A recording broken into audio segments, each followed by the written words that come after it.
Good morning, Longsby. It's a very special day today. It's VE Day, which means it's Victory in Europe Day. Many people will be celebrating. So I thought I'd like to read you another one of my Mog stories. It's called Mog and the Forgetful Cat.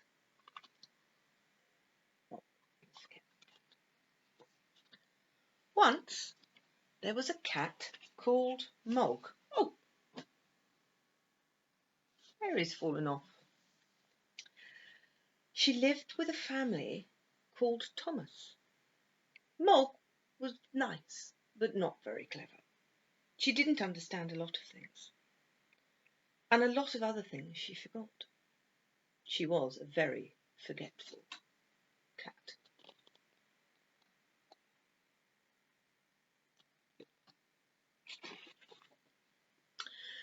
Sometimes she forgot that she'd eaten her supper when she already had. And sometimes she thought of something in the middle of washing her leg and then forgot to wash the rest of it.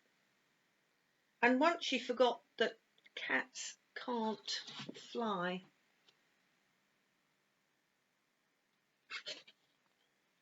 But most of all, she forgot her cat flap. The cat flap led from the kitchen out into the garden. And Mog could go in and out and in. It was her own little door.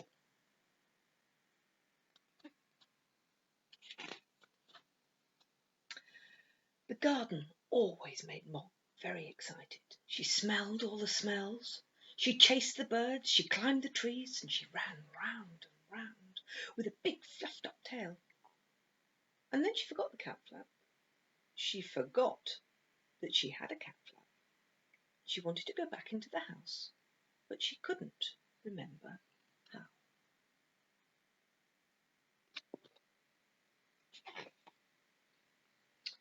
In the end, she sat outside the kitchen window and meowed until someone let her in. Afterwards, you could always tell where she had sat. This made Mr. Thomas very sad, and he said, "Bother, cat." But Debbie said, "She's nice."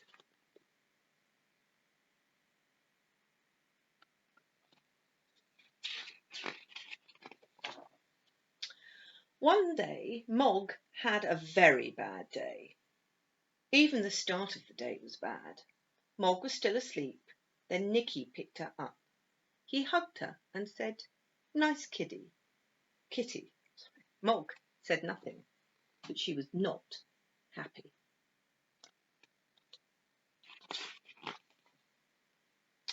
Then it was breakfast time. Mog forgot that cats have milk for breakfast. She forgot that cats only have egg as a treat.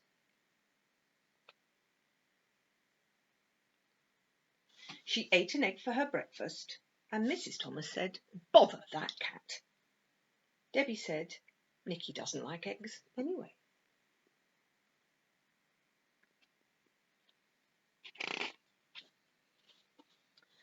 Mog looked through her cat flap. It was raining in the garden.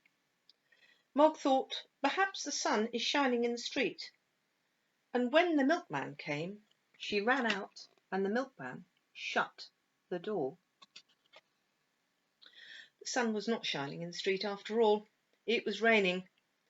A big dog came down the street. Mog ran and the dog ran too.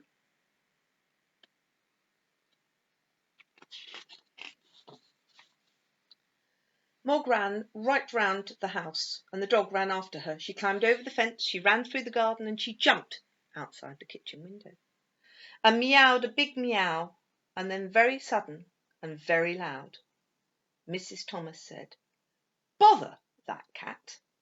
Debbie said, "It wasn't her fault."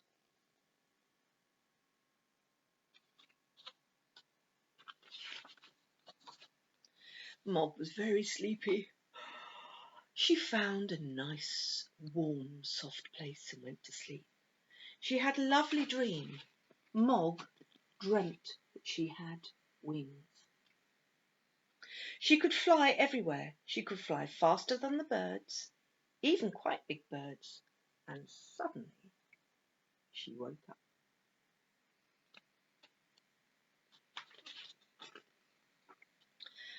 Mrs. Thomas said, "Bother that cat." Debbie said, "I think you look a lot nicer without a hat." Debbie gave Mog her supper. Mog ate it all up, and then they went to bed.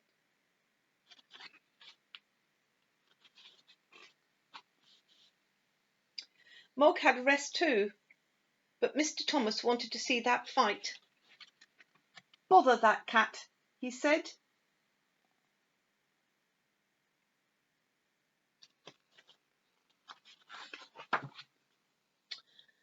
Mog thought, "Nobody likes me." And then she thought, "Debbie likes me." Debbie's door was open. Debbie's bed was warm. Debbie's hair was soft like kitten fur. Mog forgot that Debbie was not a kitten.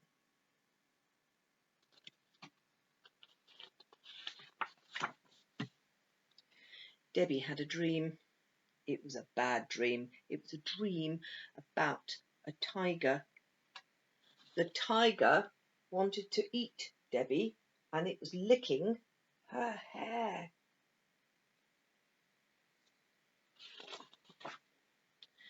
Debbie shouted. Mog jumped, and Mr. and Mrs. Thomas said, "Bother, bother, bother that cat." Debbie said nothing. She was still crying because she had had a bad dream.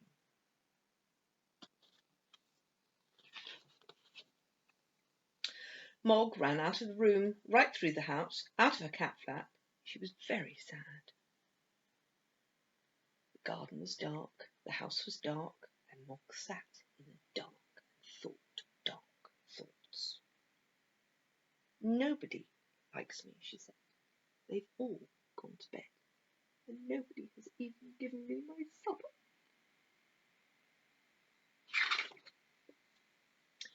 Then she noticed something. The house was not quite that dark. There was a light moving round. She looked through the window and saw a man in the kitchen. Mog thought, "Perhaps the man will let me in. Perhaps the man will give me my supper."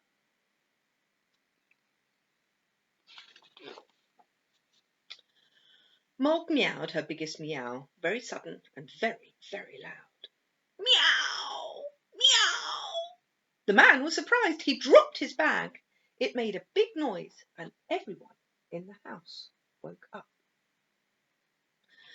Mr. Thomas ran down to the kitchen and shouted, "A burglar!" And the burglar said, "Bother that cat."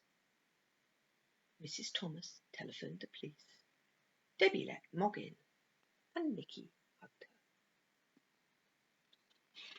her. The policeman came and they told him what had happened. The policeman looked at Mog and said, "What a remarkable cat. I've seen watchdogs, but never a watch cat. She will get a medal." Debbie said, "I think she would rather have an egg."